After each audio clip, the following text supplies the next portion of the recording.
and welcome. I'm Millicent Walker. Tonight, President Buhari condemns wanton killings in parts of the country, including Benue, challenges law enforcement agencies to tackle the menace. Senate probes allegations of fake vehicle papers against Senate President Bukola Saraki and fake academic credentials against Senator Dina Melaye, even as both men absolve themselves of any wrongdoing. And Central Bank's Monetary Policy Committee votes on other rates and change for a third consecutive time. And United States and United Kingdom ban laptops from cabin baggage on flights from some Middle East and North African countries as anti-terrorist precaution. And in business news tonight, latest data from World Economics shows Nigeria is recovering from current recession. And on sports news tonight, Nigerian sides Rangers International and Rivers United seek redemption in the CAF Confederations Cup after getting easy opponents in the qualifying round. And from Abuja, Controller General of Customs Hamed Ali says he will not honor a Senate invitation on Wednesday based on a lawsuit challenging the Senate's order for him to appear in uniform.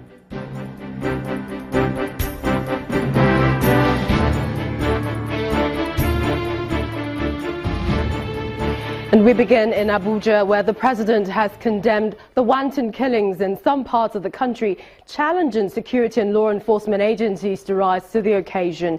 In a statement signed by his special advisor on media and publicity, President Muhammadu Buhari commiserates with the government and people of Benue State on the recent attack on a market in Zaki Biam by gunmen, which resulted in the loss of lives.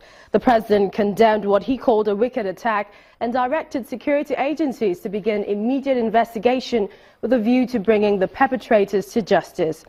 The statement reads, "We must condemn inhuman and unnecessary shedding of human blood all over the country. We seem to have lost value for human life, which is sacred. Man is the glory of God's creation, and nobody has the right to unjustly and unlawfully take another person's life in a reckless manner." End of quote. The president enjoins all citizens to learn to live together in peace, not allow little misunderstandings to degenerate into heartless acts capable of straining the bonds of nationhood. And at least 17 persons have been reported dead in Zaki Biam community of Benue State. This is following an attack by gunmen on a yam market. Well, gunmen riding on motorcycles are reported to have invaded the market, shooting sporadically. Governor Samuel Otom, who led members of the State Security Council to the town, asked traditional rulers to help security operatives track down the perpetrators. According to the State's Commissioner of Police, Mr. Bashir Makama, this attack was not carried out by herdsmen. The normally bustling Zaki Biam yam market is now a ghost town, bearing visible signs of violence. The yam heaps still lie abandoned, left behind by their fleeing owners, some charred by fires allegedly started by the attackers. The rubble of nearby stalls and other buildings burned down in the gun attack tell a chilling story of mindless violence. An eyewitness relates what he saw. I saw people down at the gate there running, and before they could have run, they started the open ammunition. So they were having to pick up this machine that they call Baja. So they started firing people anyhow, and they were having fuel. They were burning stores, shooting people anyhow. The Benue State Security Council, led by Governor Samuel Otom, is in the town for a damage assessment. But this time around, it's not the usual suspects. This is not the Fulani herdsmen kind of crisis, which I saw somebody published in one of the dailies this morning. It has nothing to do with the Fulani crisis, but this is more of communal. And again, I said, I don't see it as communal because nothing is in contest. But I see it as just common criminals who have come to create terror in the minds of people in this place, and we are going to follow them. For a state that's been contending with killings perpetrated by herdsmen, it now becomes double jeopardy for Benue when the indigents themselves turn their guns on their own kinsmen. Meanwhile, the Inspector General of Police, Mr. Ibrahim Idris, has deployed a special tactical force to arrest the situation at Zakibiem in Benue State. The police boss says the special force, which includes specially trained anti-riot policemen, counter-terrorism units, conventional policemen, special anti-robbery squad, police air wing and other undercover operatives, will have their headquarters in Zakibiem, Benue State. Mr. Idris adds that the squad is headed by a Commissioner of Police under the supervision of the Deputy Inspector General of Police. He assures residents of the community of the safety of their lives and properties and calls on traditional and religious rulers to prevail on their youths to eschew violence. And the Senate is investigating allegations against President of Senate, Bukola Saraki, that he procured fake papers to clear a bulletproof sport utility vehicle from the port.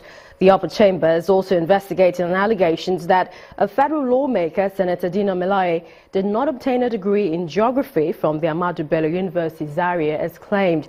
The decision to begin these investigations was reached after the former Senate leader, Ali Ndume, raised a point of order at plenary, drawing the attention of lawmakers to an online medium which published a story detailing the allegations.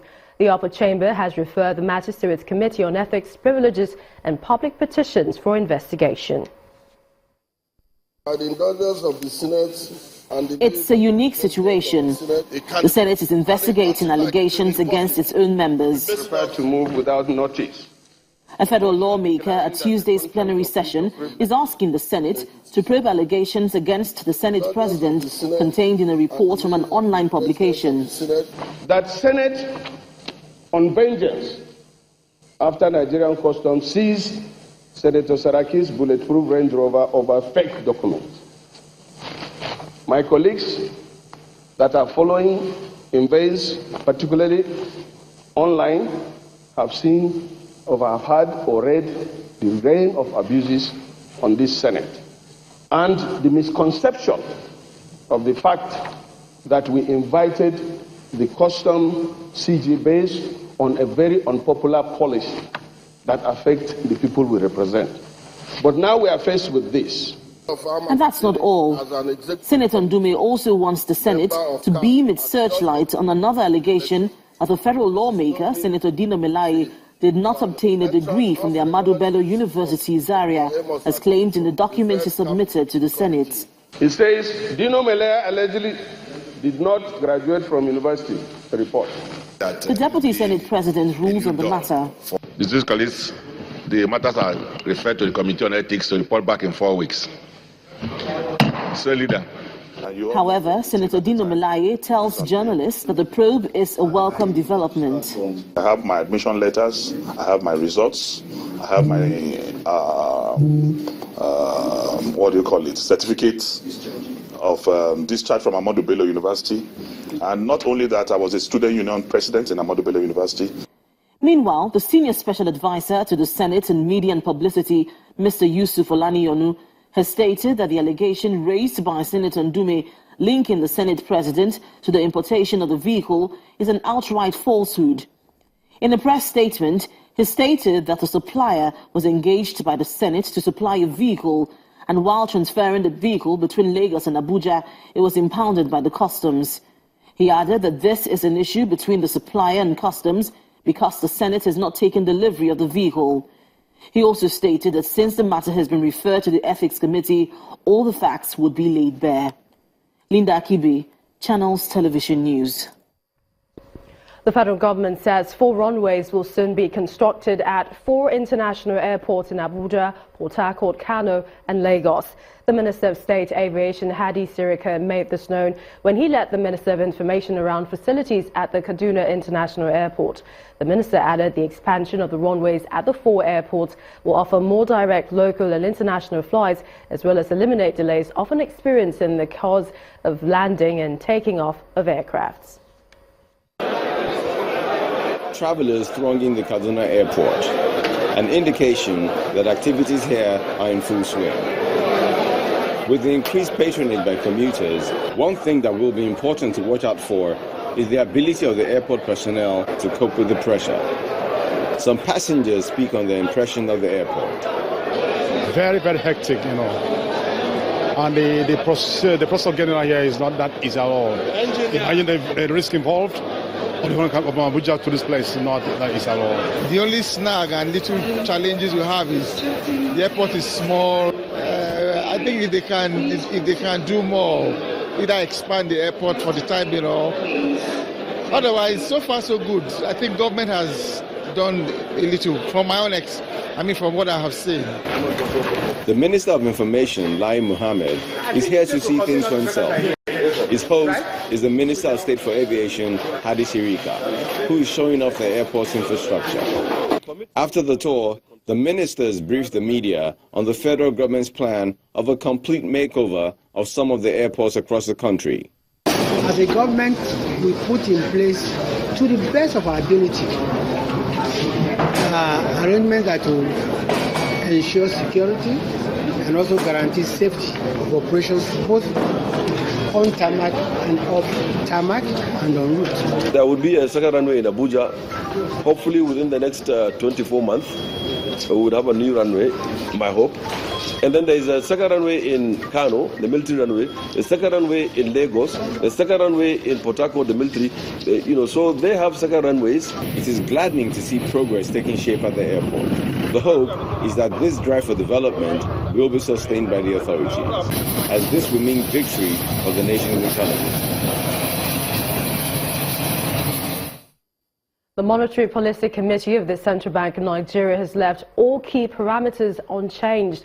At the end of the two-day MPC meeting in Abuja, the Governor of the Central Bank of Nigeria, Mr. Godwin Emefiele, explained that the committee expects the speedy implementation of the recently unveiled Economic Recovery Growth Plan by the federal government. Against the backdrop, Central Bank Governor Godwin Emefiele and other members of the Monetary Policy Committee briefing journalists on the outcome of their two-day meeting in Abuja.